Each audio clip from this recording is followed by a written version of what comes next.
like anything he'd like to ask, or based on last, because we had a really an amazing, I think one of the best. Well, not last week because you guys were away. So I was going to say that would be pretty egotistical of last week. That's okay, Andrew. You can do every week without us. Yeah. Who needs us? But the previous week, that was pretty awesome. That was like, I think the most engaged group we've had. And but Jim, start off, and then we'll get into challenger sale. And we're going to need your help because this won't be fun without you. And then you're going to have to give out homework this week, Jim. Fantastic. Well, thank you, Andrew, and thank you for covering for all of us last week. So the reason Andrew had to do it all by himself last week was because we had our sales kickoff. And it was fantastic. It was, SaaS Alerts, as you probably are aware, we're a 100% virtual company. So we're never in the same office ever. So one time a year, we can get majority of the folks together and really walk through, what happens, where we're at and where we're going. And it was great to see some people I had never met in person ever. So that was fun. We went over, where we started. This time last year, we had 320 partners. Today, we've got over 650. We had 18 employees. Today, we have 38. We had 179,000 users on the platform. Today, we've got 479,000. So it's fun to walk through kind of where you started and where you've been. And it's just really exciting that the theme of the 2 days, we got together was riding the right wave. And we believe that we're on the right wave to really help the MSP community walk into the next phase of cybersecurity and what managed service providers need to be able to offering their customers, because, and I've had multiple conversations about this, one recently today, as recent as today, with a well-respected, technical person in the software ecosystem for MSPs. And the whole idea is, hey, look, you know what? SaaS isn't going anywhere. No one's making on-prem software anymore, and really no one's making software that's hosted anymore. Everyone wants SaaS solutions. So as a community, being able to monitor those solutions, to be able to alert on those solutions, to be able to respond from a security perspective around those solutions are 100% where MSPs need to be. And Andrew, you and I have talked, and we're participating, in the webinar with Wes Spencer in a couple of weeks. We believe that in 6-12 months, like any small business that wants a cyber insurance plan won't be able to get one unless they're doing something like what we do here at SaaS Alerts, protecting those core SaaS applications. So we talked a lot about all of that, and it was really exciting. And the development roadmap is phenomenal. Some of the things we won't talk about because they're top secret, but I think in 2023, all of our partners are going to be extremely happy with what we have in store for them. Excellent, Jim. Any questions? Please, guys, feel free to ask Jim. He's a pretty open book, except obviously for the last thing, he's not going to tell you anything about. But Jim, I agree with you. I mean, it's just fascinating to me when you still look at and I'm excited about this webinar with Fifth Wall. It's still fascinating to me when you look at cyber insurance questionnaires, how when you look at the controls and, right now, PAM, as an example, PAM's the in thing. But the irony is we're not doing a ton on the identity side, and what the initial access brokers and threat actors are, brokering on the dark web. So it's going to be really fascinating to see, if and when the insurance companies are obviously being by the biggest, the reinsurers, right, in the UK and Lloyd's and all. But Wes will even articulate this in the webinar that they're still, a ways away from truly understanding what matters to get cyber. But I think you're right. I think, it's you guys are kind of early. It's awesome, this group, because I think you're early to the game and early to the right game. Andy, you have your hand up. Yeah, I'm grateful, one, that you're allowing us to participate. Two, it's awesome to hear about all the growth that's taken place at SaaS Alerts. What I would love to be able to do, building on the theme of a sales kickoff, is SaaS Alerts identified X number of incidents that the partners helped stop. Boom, as an example. SaaS Alerts identified expiring links that are a security risk to every business. Boom. SaaS Alerts identified out of country in 2022 as a way that I could begin to build both a blog and perhaps even social media, trying to drive awareness to small business as it relates to, are you really protected? Do you might have an IT guy, an IT organization, are they really protecting your cloud? Because now everything is going SaaS and we have a solution. Exactly. So Andy, have you ever downloaded our SASE report? I have the SASE report. I'm looking for all of 2022 is what I was asking for. So we're in the process right now of putting together all of 2022's data information. Okay. And we have better stuff this year than we did the previous year and the year before that. So a lot of what you just talked about will be in the SASE report that for 2022 that we're releasing March 1st. Awesome. So March 1st. Second question is, anything close to or approaching ready for you marketing around taking something to our customers would be awesome to have, where we don't necessarily have to create all this content, but hey, we could customize it for our particular use case. Yeah. So like white papers and like sales sheets and stuff like that. Let's say that I wanted to do an infographic, or let's say that I wanted to do a post to LinkedIn or Facebook. Let's say I wanted to talk about an incident that occurred that SaaS Alerts is aware of, that we could bring this up. Does that make sense? And begin to talk about it in a blog. I'm going to tell you what I'm finding with ChatGPT and Quillbot and all these different AI solutions do a lot of the heavy lifting for me. And so I'm not looking to take you guys stuff word for word, but to have it modified specific for my target audience.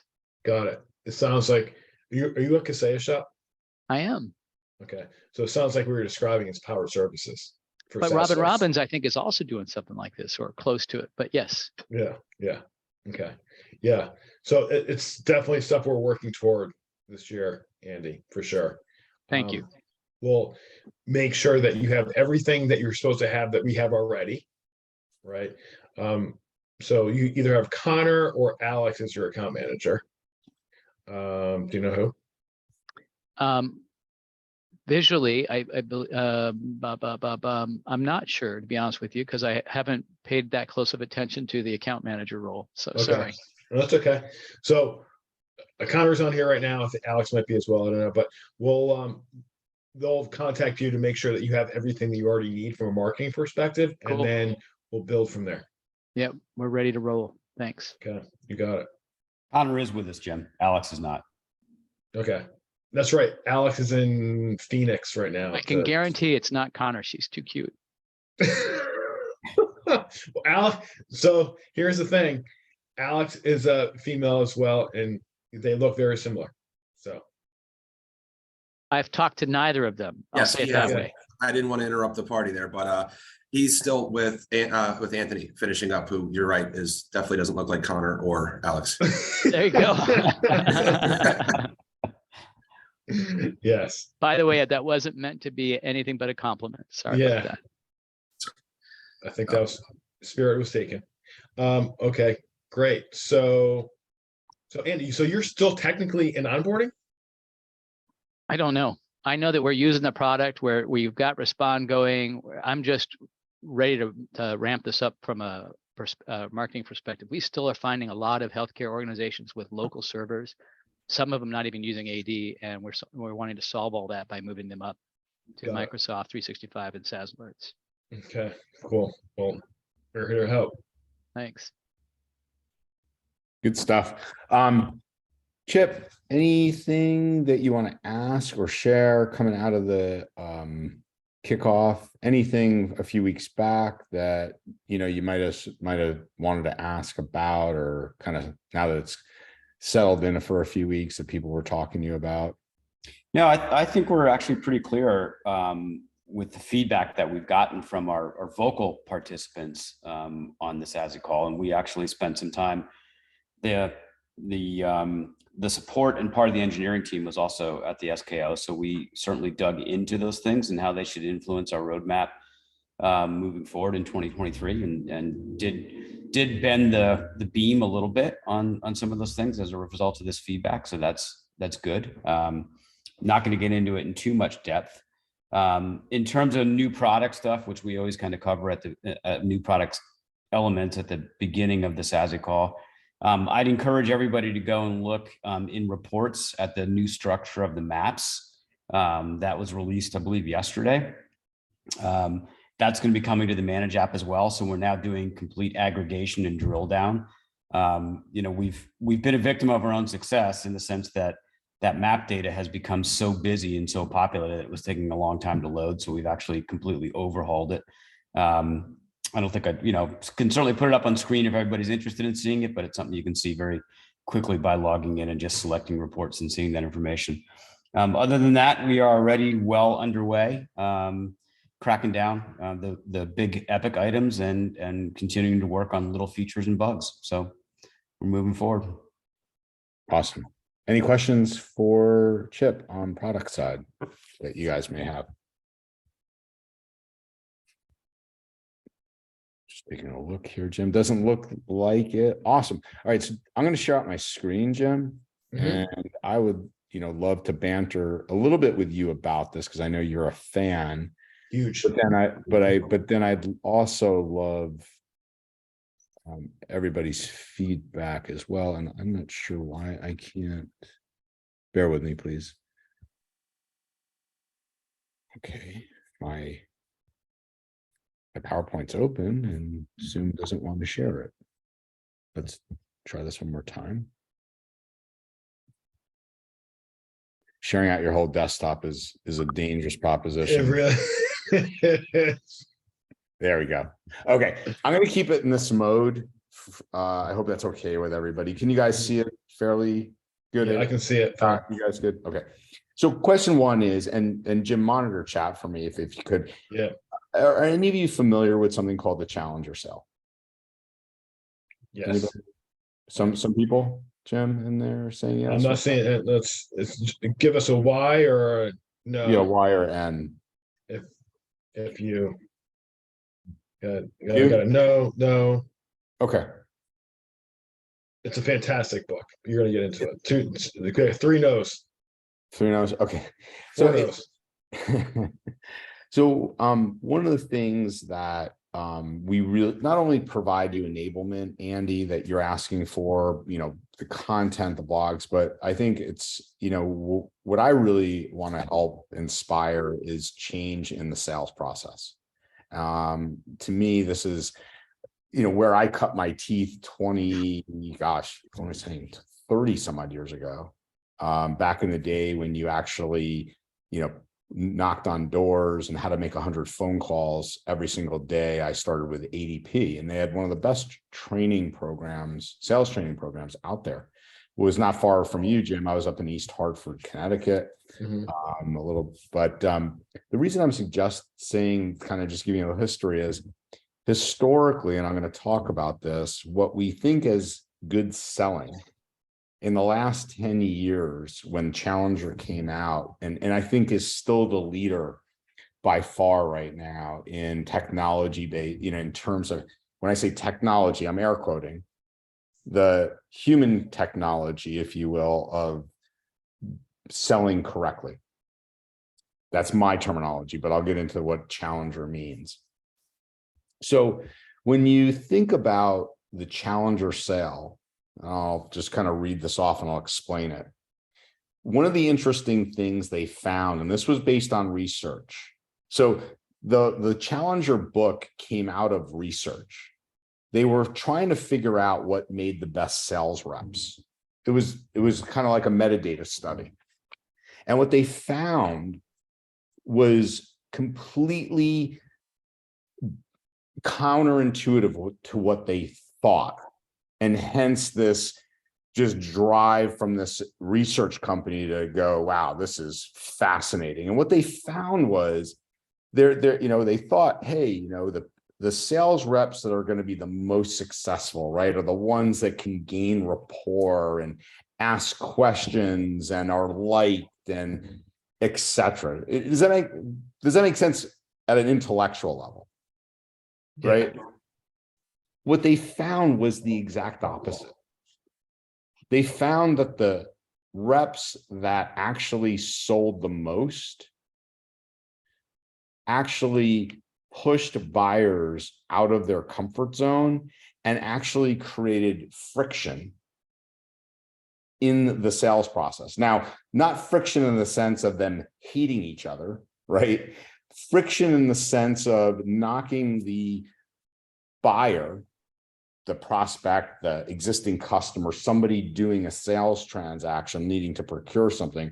They knocked that person and challenged their norms, challenged their status quo. And that was the surprising thing of the challenger sales model. Now, the thing about the challenger model is it takes work. And we're going to talk about that. And that's some of the homework we're going to give you guys. But I think it's fascinating. I think you're going to love it. And I think it's going to highly differentiate you from your competitors. So let's talk about a few other things. Jim, you want to say I just remember reading this book for the first time, must have been like 8 years ago. And I was fascinated by it. And my initial thought was at the time, when you really break it down, this entire methodology is so geared towards MSPs.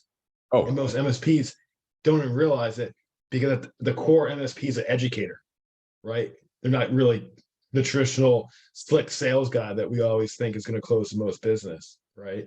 So this lends itself to this conversation perfectly. I brought this. What's funny that, Andrew, that people don't know is that I was talking about Challenger sale last week at our SKO, and you brought it up to me this past week. I think it was on Sunday or Monday, and you were like, "Yeah, okay, we got to talk about it this week." Yeah. Well, it was interesting because you said, all users. I think what was the mantra? So one of the mantras at SKO for us this year was all partners, all users. So what that means is all of our partners should have all of their users by the end of the year. All of their users should be on SaaS Alerts, because if they're not, we haven't done a good enough job educating them why they need to be. And we haven't done a good enough job empowering our partners to explain to their customers why they need to be. Right. All right. So this is just as much for you, you're saying, Jim? Absolutely. Kidding. All right. So we but as Jim said, the challengers are world-class teachers, and we're going to talk about what teaching means shortly. I have some good examples, and we're going to ask for your input on this, right? They know the customer's world better than they do. So I'm not going to go further than that, but keep that thought process as I give you some examples coming up here. Here's the fascinating thing. I'm just going to put this in presentation mode real quick because I want you to see this. If I can. Down below. Down below, Jim? Yeah, down. Keep going all the way down to the bottom of your total screen. There you go. There you go. This one? Yep. Yeah. This one literally, so this data that they collected, again, really lends itself. And I want to present it, and then I would love your feedback. So historically, what people think, I think in general, if you think about sales, right? Why do people buy from you?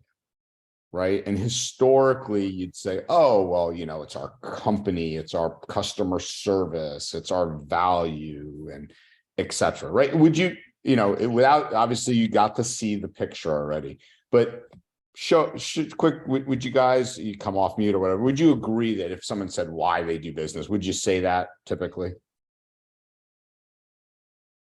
I would. Right? Would disagree. Huh? That I would not disagree. Right. No, All right. yeah. You go, I think hey, that's this how is we're all educated, right? right. They're doing business because we do these awesome things. The irony is that's not at all why they buy. And not only that, it's not why they'll continue to buy.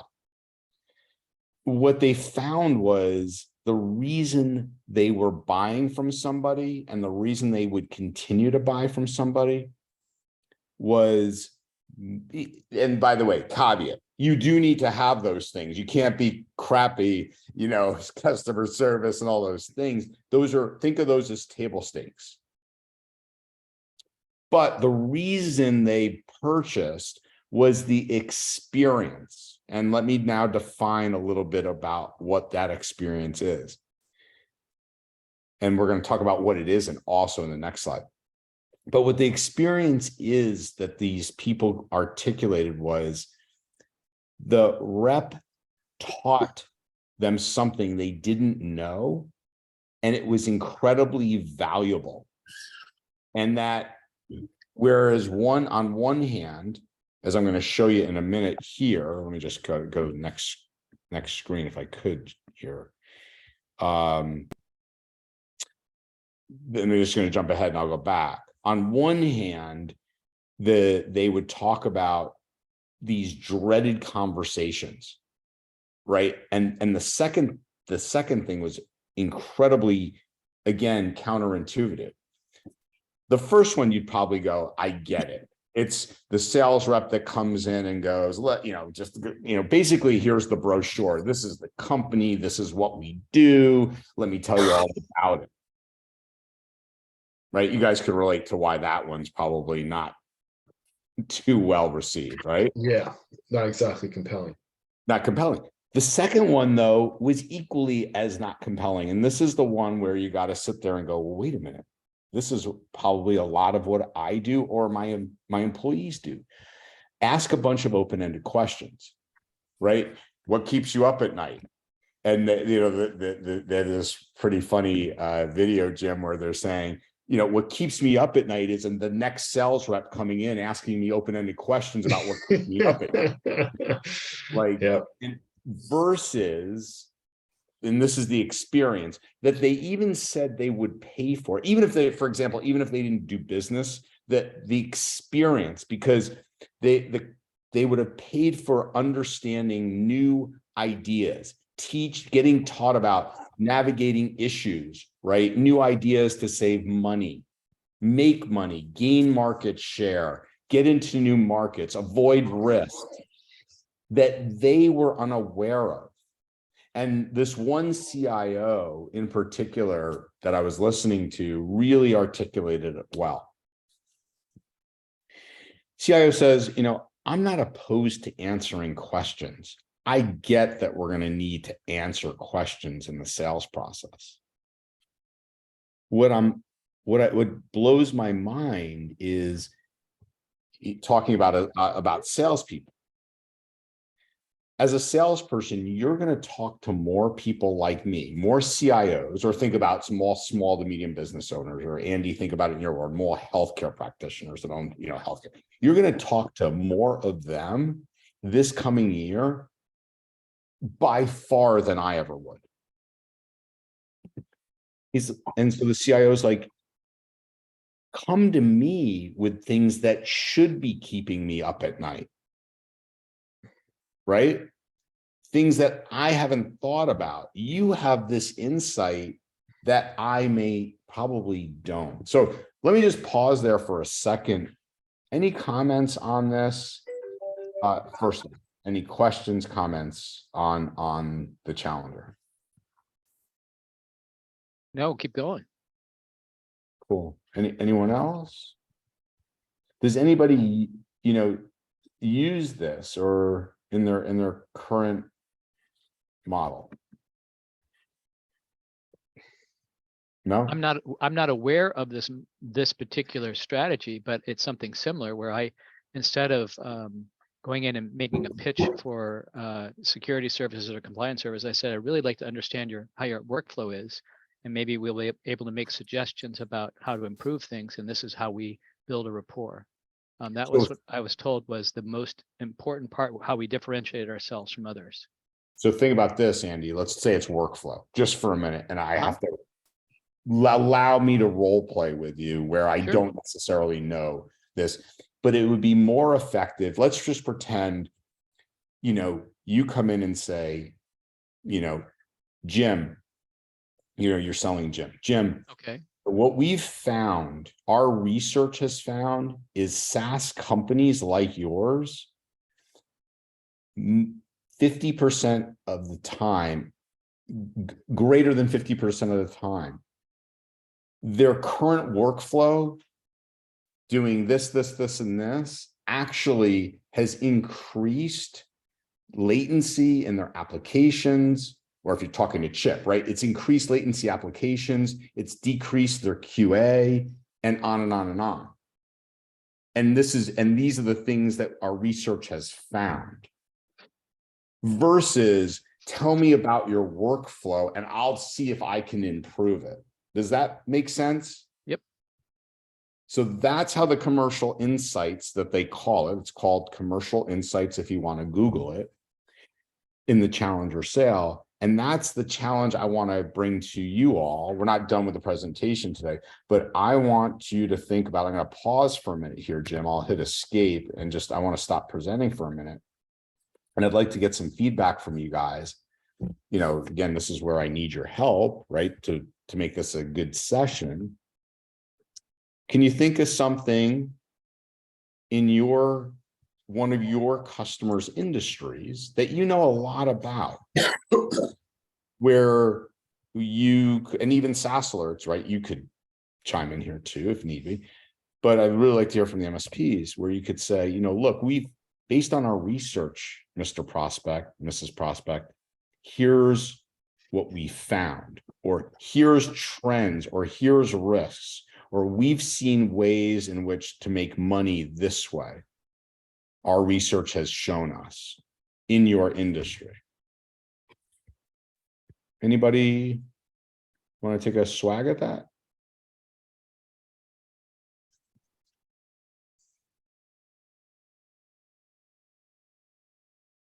Okay, well, this is going to be your homework assignment, right? Because this is what is going to differentiate you and your company from every other MSP that walks through the door.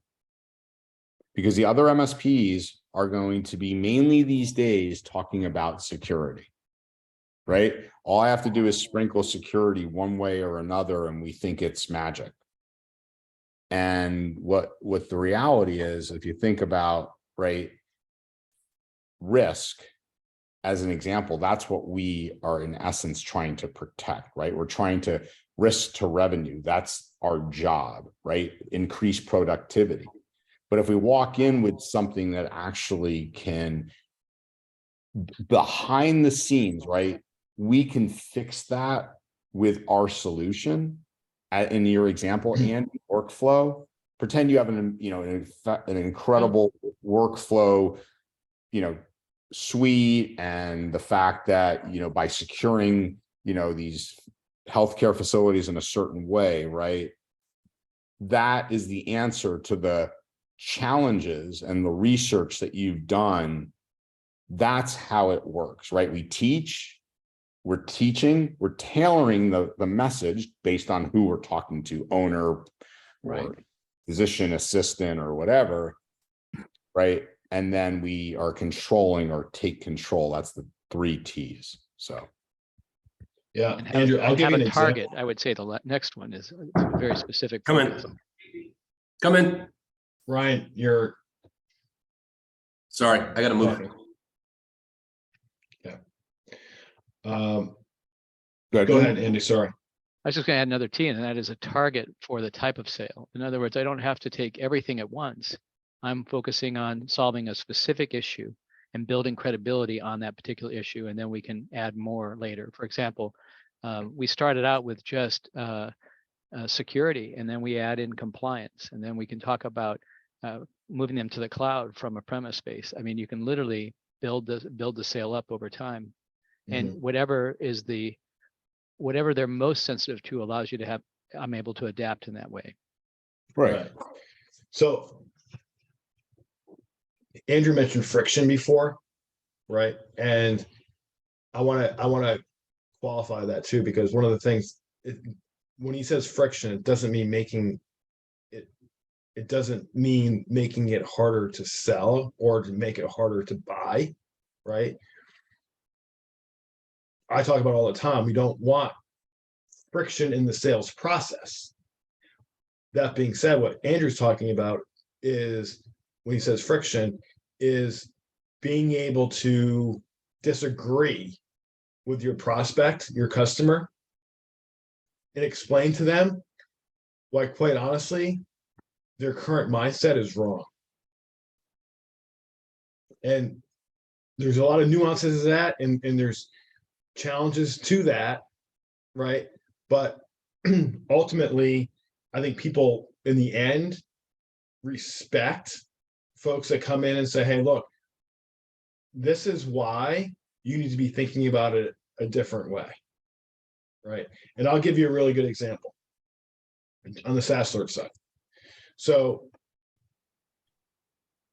we obviously sell to MSPs, and MSPs, obviously you guys, you're putting out fires all day long. You don't have time to stay on top of everything out there that comes out from Microsoft. I mean, it's really impossible. Microsoft doesn't even know what Microsoft puts out half the time. But, and I'll give full credit to Ryan Riccardi, VP of Partner Success for us. He, about 8 months ago, identified the fact that Microsoft had just changed, and we've talked about this. They changed their terms of use to the point where now they can take action against MSP or against an end user customer if someone gains unlawful access to their Microsoft tenant. So when we found that out, we started using that as an education piece when talking to MSPs.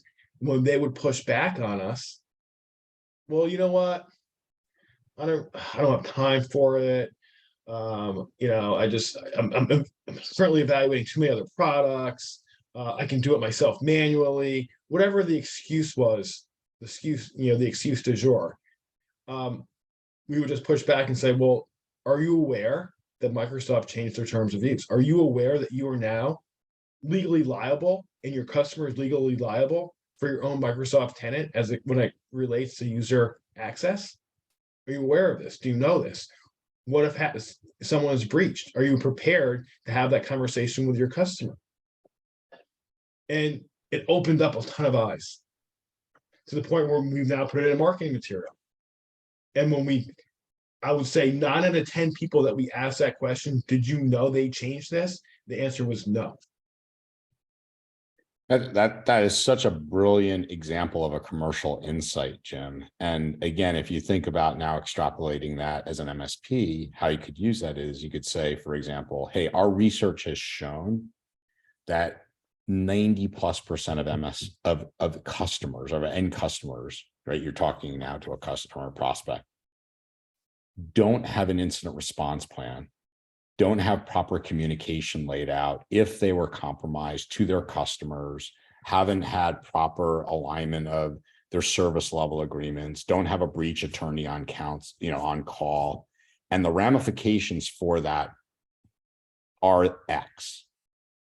Like, does that make sense, guys and gals? Like if you came to using this analogy now that Jim just posed to a customer, right? Yeah, I think the context of it is, and you can position, I love the way some people position this. when you're an MSP walking in and you're selling a customer or prospect, and my job is not to sell you, Mr. and Mrs. Customer, Mr. and Mrs. Prospect. It's not my job to sell you. My job is to educate you. Mm-hmm. Educate you about the risk that confronts your business every single day. And ultimately, if I'm properly educating you, you will properly understand the risk. And then you will make the right choices for your own business. But I can't leave here today. I can't leave this conversation without knowing that you know the risk. So let's talk about it. Right. And that puts you in a much different light with a customer or prospect, right? You're now an educator. You've specifically said, I'm not here to sell you. I have enough business. I've got plenty of customers to satisfy and service, right? And enough of them that know their level of risk. My job here today is to tell you what your risk is, educate you so you understand. And I'm not leaving here until I hear you say it back to me. Right. A great commercial insight for this, by the way, and just look for whys or yeses here, Jim. Whys or no's. Has a customer or prospect ever told you that we don't think we have anything, really valuable a threat actor would want?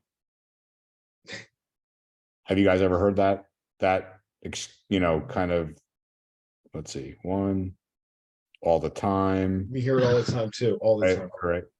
Right. So think about this. We know everybody's saying, yes, we're too small. So think about this commercial insight.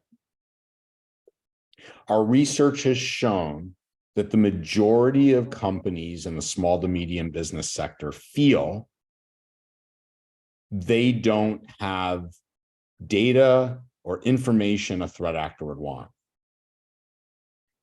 Do you know, ironically, the majority of incidents these days to small to medium businesses aren't about the data as much as it is about moving your funds through what's called business email compromise in a potentially game-ending scenario. So now we're starting to share with them, hey, you know what? You might be right, but did you know what they do isn't really about what you have of value or not value? They actually just exfiltrate 600 or $1 million. What would 600 or $1 million out of your bank account do to your business tomorrow? Yeah, drastically hurt. I know it hurt our business a lot. But would that actually, Jim, in all reality, if I said that, would you sit there and take a step back and go, how would losing $1 million tomorrow impact your business? Yeah, of course, because then I look at my cash report every single week and I know how much that would hurt. Right. So anybody want to give some input here on how just going to say that it's such an issue that I have a 3-minute Wes Spencer video on my landing page on my website on he addresses people who don't think, there are different topics he has, but the one I have on there is people who don't think they have any, they're too small or they don't have any valuable information. He just hits that right home. So it's right there in a video explaining that, because I think that's the number one. Either they think they're okay because their IT guy now added SentinelOne or something, or they don't think they have anything. It's one of the two. So I didn't want to put videos all over it, so I put that video on there. But that's it's such an issue that's the action I took. Mm-hmm. I got Wes involved. There you go. And he loves his videos. Tim, what's the resentment? What's that? Tim, resentment. For me, hearing questions like that, Which question? the question of if $1 million was taken out of your bank account tomorrow, how would that affect your business? It's So business email compromise isn't real to you? no, it's absolutely real, and it's a valid question. And just personally, I hate those questions. I hate it when people ask me that, because it's a setup. It's like, obviously $1 million out of my account would be hard for me to deal with. Obviously, I wouldn't want that. You're forcing me into an only yes. This isn't really a conversation. You're just forcing me into answering questions you already know the answer to. And I like where you're going with it. I love the challenger sale model that you're talking about. And just you asked what I thought of the question. That's that I find those questions highly irritating, because it's like I'm being trapped into giving you all of the information that you like. I'm being trapped into agreeing So with so you. let's hold on before we Yeah. interrupt. I think it's awesome what you said. Isn't that friction? I'm not saying you're wrong in what you're saying, Tim. And I'm not saying you don't like it. I'm saying, what do most small to medium businesses say? I have nothing that you want. So now you're saying, so Tim, let me make sure I understand. You're saying you have nothing that a threat actor wants, and you don't like the question of losing $1 million. I gotcha. Is there anything that, is worth protecting? So you get my point of the friction here. You're Yeah. frustrated. I get it. Right. So that may not be your style, and that's okay. But this is the part about creating friction, and you might find a different way of creating the friction. Right. We're just using this as a specific example, but don't shy away from the friction, because that's what this is about. Yeah, Exactly. And the other thing is, sometimes people just have to be hit over the head with stuff. Like, you can resent the question. I see your point too, Tim, but sometimes that's the only way to demonstrate to people what the real risk is. That's what Dave just said too. So the other thing I want to add, and this could be a great exercise, I think perfectly set up for MSPs in terms of education. The customers that say, I don't have anything of value that people really want, no one's ever taken them through the exercise to understand how valuable that data really is to them. Because here's the thing, that data isn't valuable to anybody else. Our marketing materials, our Word docs, our spreadsheets here at SaaS Alerts, they're not really useful to anybody else except for people that maybe in competitive space want to understand what we're doing. But hackers don't care about that. They just know it's valuable to us. It's not valuable to them, it's valuable to us. So if they've gained access to it and they can take it away so we can't get it back, I just lost a ton of money. So what do you pay your average employee? And let's just say you've got 15 employees, Mr. and Mrs. Small Business Customer, and the average makes, $100,000 a year. That's $1.5 million a year before we even burden all of it. So really it's about $2 million a year. Okay. And let's just say you've got 5 years worth of data. That's $10 million. So, and if they gain access to it, they can hold it ransom, so I can never get it back. Jim, that's really good. I want to hear Chip's, but I just want to say one more thing to Tim, because I want to hear what Chip has to say. Tim, another way maybe to approach it that's less salesy or less like that, putting you in a box, is to say, look, our research has shown that most business owners say this, right? What we've already talked about. And what we found is threat actors operate in one of a few ways with small businesses. Either one, they're going to do something called business email compromise, where they're going to take a large amount of money out of your bank account. So notice I'm not doing how would it impact you? Tim?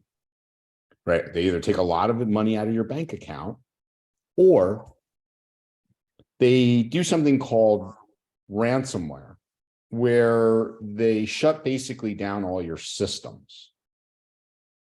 And what we found is, even though maybe the data, you don't think your data is important, or they don't have anything that you really want, you know, when you think about your size company, pretend, Tim, you're Jim's size with 40 employees and, you know, average salaries, we found that by the time forensics comes in and incident response and we get cyber insurance back up and running, you know, back everything together, and we start to get the systems back up and running, it's typically 4, 5, sometimes 7 days.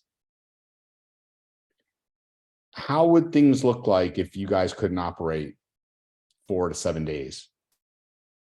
Sure, that's Is easy. that better for you? Yeah, for sure. Okay. So, so again, you use your nuances, but you see like the friction again, where maybe they never even thought about, okay, yeah, it's not important data, but now all of a sudden I'm not operating for, like, would it impact key suppliers and key customers? Would you miss any SLAs? And then maybe you close with, right, that what you're tailoring this to and what your solution is, well, gosh, Tim, why do you bring that up? How could you help it? Well, we take people, we walk through people through building an incident response plan and then run a tabletop exercise. And we actually, in essence, are shutting their systems down, making sure they walk through this process, and at the end have a really solid plan so that in the event it ever happens, they're far more, you know, be far less more affected than they would have been. Chip, what did you add, bud? A very similar thread, Andy, to what you just said, but I'll phrase it maybe a different way in the hopes that it can come across to more members of our audience today. What I heard in Tim's objection was, you know what, I don't like throwing up straw man arguments to my customers because they recognize that and they'll knock them down. And I've always had in the back of my head from previous sales trainings that I did. And by the way, guys, I'm not a very salesy personality. Jim will tell you that, you know, look, did you see the eyebrows go up when I said that, everybody? It's painfully so. but I'll do my part when I need to. And I've gone through sales trainings over the course of my career. And whenever someone talks about the power of the straw man argument, for me, it always translates to a straw mouse argument in my own head. And this is not a straw mouse. For most of the MSP customers that our partners deal with, they're small companies. And you can't going in and saying to them, hey, you know, you've heard about these $1 million scams that are going to hit. These guys are going to take $1 million out of your company. Well, those guys naturally bristle at that and shrug their shoulders. And they're like, yeah, good luck. I don't have $1 million in the bank. Like, it's never going to happen. A valuable piece of insight to provide them is that hackers have actually really gotten very smart. They don't actually go for $1 million all the time. They ask for 10 or 5 or 25. And you can make that straw man argument into the straw mouse argument, a little argument, and make it relatable by actually bringing it down to their customer size.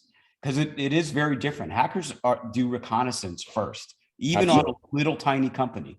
They look at it and they say, okay, look at this contact, you know, about us page in this company. Yeah, they only have 12 employees. All right, I'm going to hit them at this level. Like, they're smart enough to do that. And I think that information, you know, being passed on rather than knocking somebody over the head with the gigantic straw man argument is can be really useful in helping you get past that emotionally yourself to present the argument, but also making it relatable to your customer. Yeah, no, that's excellent, Chip. You're absolutely right. And they do awesome reconnaissance if they know what they're doing and looking at financials and everything. So really good stuff. Is that also a little bit helpful to you as well, Tim, that flavor? Yeah, that's great. Thanks, guys. Yeah. Or like even there, Tim, you could say like, look, they investigate your financials, right? You know, you probably have some MSP, you can make a joke about it. Some MSPs might come in here and say, you're going to lose them. You know, what would you do if you lost $1 million? But actually how they do it is, and here's the commercial insight, right? They're actually doing reconnaissance. They're looking at, as Chip said, they'll gain access to your QuickBooks. They'll gain access to your financial statements, right? They're not going to ask you, you know, what would $1 million, but, you know, they know that you have, I'm making it up, $262,000 in the bank.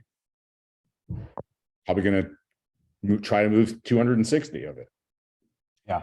And you can relate this directly back to some of the things that we've talked about in previous calls. Technically, they do their reconnaissance by hijacking through brute force an unmonitored guest account that's been sitting out there forever that no one ever logs into, by hijacking a shared mailbox account that no one ever logs into. Well, now they're in and they can do reconnaissance on the rest of the environment. You know, they can start picking and probing for that. They can even do it without that, just sending blind emails to every name combination at your domain until they get there. Well, sooner or later, they figure out how many employees you have and they know what to ask for when they get a compromise. Mm-hmm. Ben, you bring up an awesome point. You could tell things you believe in all day long. Love your thoughts, but what is it that the threat actors after, and what insight could you bring a customer that allows you to sell it, that belief? Does that make sense, the question? I have some thoughts. Yeah, please. So, I mean, a lot of what we've been doing right here is the Baptist fire. And I mean, I've been hearing it all, you know, for 3, 4, 5+ years. I don't know, especially when, like, I guess WannaCry was probably when it got really, really bad. And the whole idea is like, you know, the boogeyman's out there. They're going to get you if you're not careful. And it's really difficult to explain to an individual something that they've never seen, they can't touch, they can't feel, and they think not them. You know, you can make these arguments all day. You can try to make your straw mouse arguments, your straw man arguments. But what you can do is you can try to, one, and what we found success is try to learn a lot about our customers in regards to what their obligations are to either regulations, compliance directives, whether it be state or federal. And then even if there's nothing there that is super concrete, the second angle we try to go after is, you know, try to express to them, like, you know, whether or not there's intellectual property, trade secrets, or other information that they feel is valuable to them from the perspective of it getting out from even like within internal threats, insider threats. You know, we try to explain to individuals, you know, this can happen in all sorts of, you know, in all sorts of ways, you know, and it's important for them to be able to protect themselves, to have like written security policies, as well as good auditing for forensic purposes. You know, we can sign NDAs and non-competes all day, but these are pieces of paper and people do what they want. And you need to have the information and the legal authority after the fact to try to protect your investments. I've found when you try to explain this is a risk that they can quantify, because it's typically a risk that they've seen, they've encountered, they've dealt with. Especially if you can at least get them on, like, you know, all this FTC trade, trade stuff going on, safeguards, or, you know, whether they are just generally FINRA or HIPAA compliant. You know, these things are easy to show to them. Like, don't be worried about the boogeyman. I mean, the real boogeyman isn't the criminal. The boogeyman's the government. You know, that's something that they know that, you know, they're going to get theirs one way or another. Yeah. So Scott, I think you bring up excellent points. Again, realize we're using examples. We're not saying to do precisely what we're saying. We're trying to we're trying to build commercial insights. So I think you're right. What you're doing, which is awesome, is to your point, right? Remember where I started off saying research and teach, right? So that's exactly what you're doing. We have to research and teach, but I think eventually, right, tie it back to risk to revenue for this, because we are in, like you said, you know, I don't like using FUD and I don't like using the boogeyman either, but I think it's imperative for us to educate on what are the risks, right? And how does it impact that organization's, like, either their supply chain, their SLAs, Right, their regulations, their compliance, things that you're talking about. Absolutely. I misconstrued. I wasn't trying to say that I would rather do what I was saying than what another thing. I was just trying to add other options. This is I was saying, what I was hearing in the context of this call. You know, this was one other thing that I had heard. So sorry, I hope I didn't come across that way. No. It's I think it's awesome that you're saying, because I'm glad because you brought out specifically what Challenger's about. It's fantastic.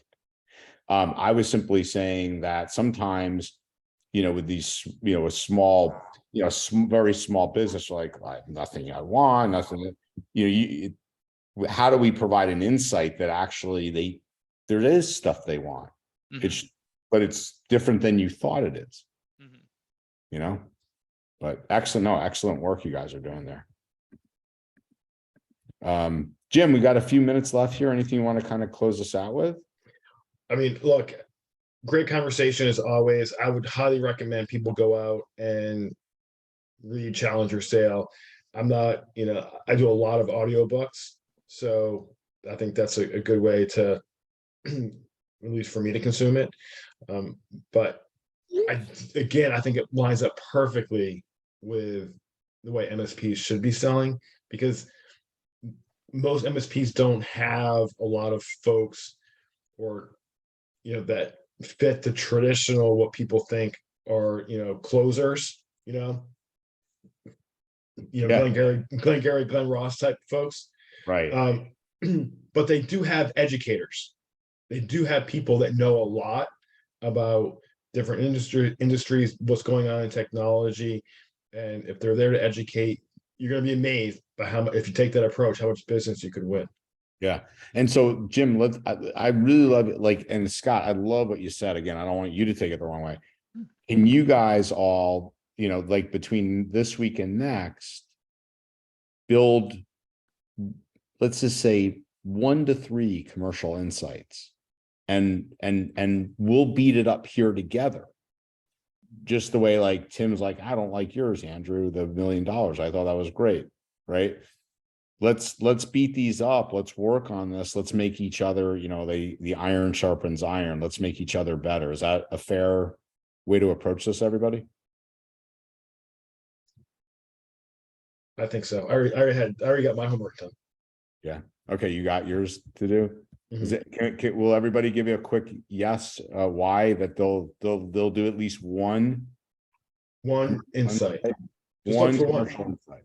One commercial insight. Scott's the only one. All right, there you go, Scott. The other Scott. Awesome. Yeah. Oh, Ben's gonna be in Costa Rica next week. Nice. Well, that doesn't mean anything. Yeah, where are you staying, Ben? I'll try to zoom in and show you guys around. Yeah, I was gonna say, I'm sure they have internet, dude. Like Costa Rica is like the most internet-enabled country in Central America. It's funny you say that, Chip. John Strand was there this week and was on the cyber call, and he's got like fiber running into his into his hut. Yeah. So Ben, that's not a good excuse. We'll see you next week.